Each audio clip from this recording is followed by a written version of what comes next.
Oi, gente, tudo bom com vocês? Eu sou a Alice e esse é o Ali aqui. E hoje a gente vai falar um pouquinho sobre o episódio especial de Euphoria que estreou na semana passada. Então, se você ainda não é inscrito no canal, já se inscreve aqui embaixo e deixa o seu joinha aqui nesse vídeo. Talvez você esteja um pouco perdido, mas na última semana a gente teve um episódio especial de Euphoria. E eu chamo ele de episódio especial porque é o que ele é. Ele é um episódio extra. Ele não faz parte da primeira temporada e nem da segunda temporada. Então, basicamente, o Sam Levinson, que é o criador da série, né? Durante a quarentena, ele estava pensando bastante sobre a série, sobre o que ele faria, né? E como eles fariam. E os processos mudaram muito. Algumas coisas, algumas dinâmicas ficaram muito diferentes. E ele quis trazer um episódio, na verdade são 2 episódios extras, né? Esse que a gente já assistiu e mais um que ainda não tem data de estreia, mas deve estrear logo. E ele resolveu fazer esses 2 episódios pra mostrar meio que um meio termo do que rolou, né, depois do final da primeira temporada e antes do começo da segunda temporada. Então, na verdade, esse episódio, ele não necessariamente precisaria adicionar nada à história, né? Ele é um episódio realmente mais contemplativo, digamos assim. Acho que a gente já podia imaginar isso, né? Porque, afinal, eles fizeram tudo seguindo as diretrizes de segurança em relação à pandemia e ao Covid. Então, tudo isso, né, tinha a ver. Então, eles fizeram muitos dos processos online, através do Zoom, né, por reuniões online e tudo mais. E lógico que quando chegou lá, na hora de gravar, eles também tiveram uma equipe bastante reduzida. E isso leva a gente para um episódio que tem 3 atores. Né, basicamente a gente, óbvio, tem alguns figurantes e tudo mais, mas de uma forma geral a gente tá falando só de 3 atores e de 3 personagens que realmente, de fato, aparecem nesse episódio, que é a Jules, a Rue e o Ali, né, e na verdade, como eu falei pra vocês, esse é um episódio que é mais contemplativo. Se você ainda não assistiu, o episódio está disponível na HBO Go, então você pode ir lá assistir, eu recomendo, o episódio está muito bom, mas a partir de agora eu vou falar com spoilers do episódio. Particularmente, eu não considero que esse episódio tenha algum spoiler relacionado a ele ou até mesmo a série, porque, enfim, dado a dinâmica do episódio e o conteúdo do episódio, eu acho que ele é muito mais um aprofundamento na personagem da Rue do que necessariamente um direcionamento da história. A gente não sabe de nada, a gente basicamente não sabe de nada desde o final da primeira temporada e a gente não sabe de nada do que a gente vai ter na segunda temporada, né? Então o episódio ele continua deixando a gente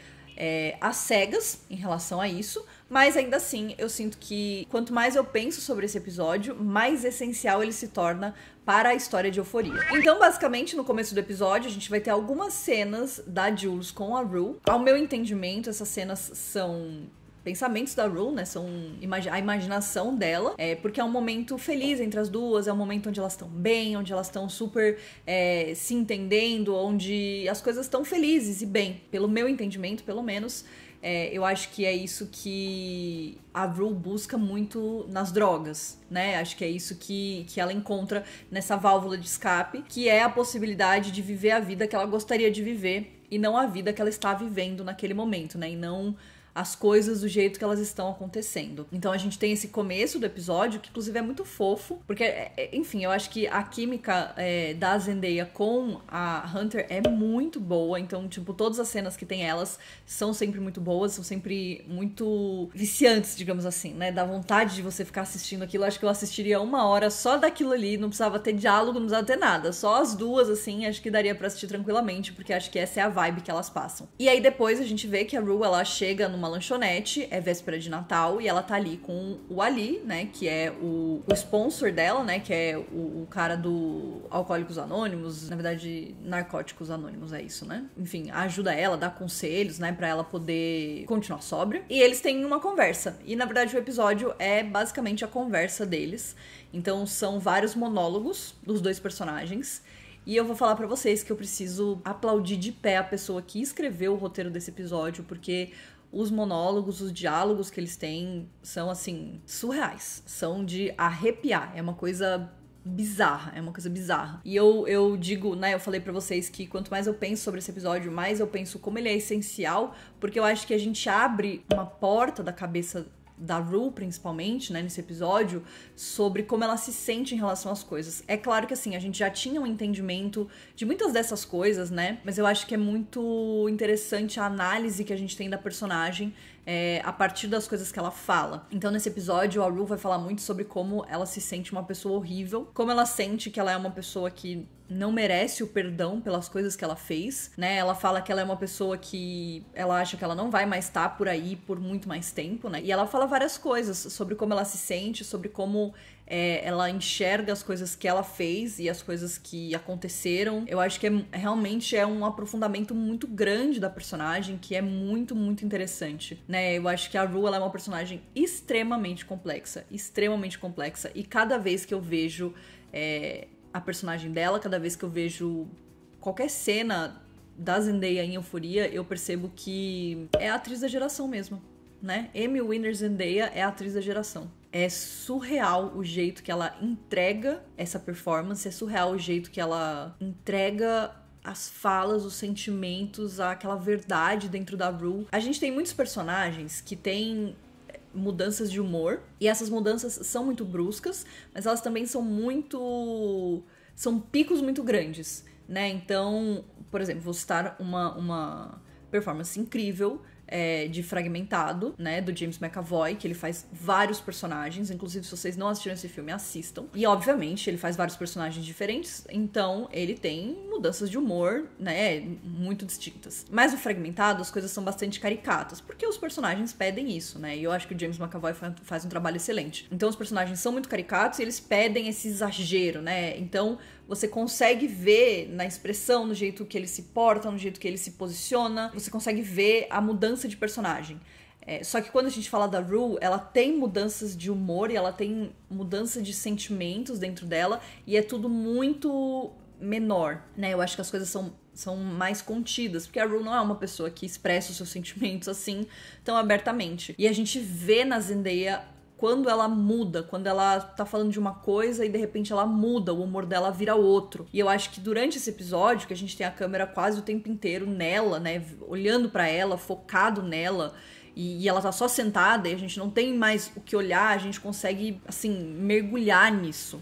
E ver tudo isso. Obviamente, Zendaya é a merecedora do Emmy de melhor atriz de uma série de drama, mas se não tivesse ficado claro na primeira temporada, eu acho que nesse episódio já ficou absolutamente claro. Tipo assim, completamente e absurdamente claro. Foi uma performance surreal num texto difícil. Imagina, muito tempo falando, dando fala, contrastando com uma pessoa. Surreal. E a gente também tem alguns vislumbres da vida do Ali, né? Então ele conta um pouco sobre a família dele, sobre ele se sentir rejeitado. Ele fala bastante também, uma coisa que é bem importante, que é sobre as pessoas que estão sóbrias, como a bebida ou, enfim, as drogas, destroem a vida. E ele fala uma coisa que é muito interessante, que essas substâncias fazem você deixar de ser você, né? Elas fazem você perder todos os seus princípios, as coisas que você acreditava. E ele conta uma história, né, de quando ele era pequeno, que o pai dele era um bêbado e batia na mãe dele, e ele jurava que ele ia crescer e ele, enfim, queria ficar adulto pra poder matar o pai dele por ter feito o que ele fez. E ele se torna o pai dele. Eu chorei tanto. Porque a Rue questiona, né, sobre ele ser uma pessoa boa, porque ele parece ser uma pessoa boa, ele parece ter, né, tudo certo, tudo ajeitado, e a gente nunca sabe o que se passa com as pessoas lá no fundo. E ele conta essa história, e a Rue fala, eu ainda acho que você é uma pessoa boa. E eu fiquei, assim, realmente impactada com tudo isso. Com todo esse diálogo, com essa sequência de histórias, com a atuação dos dois, com a dinâmica dos dois, a química dos dois.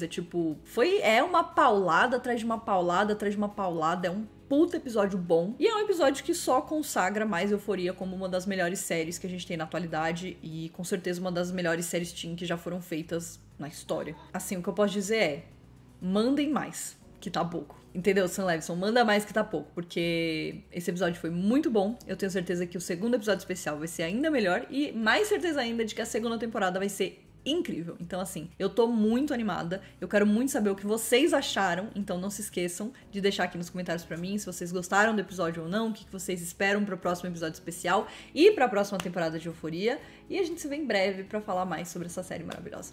Um beijo.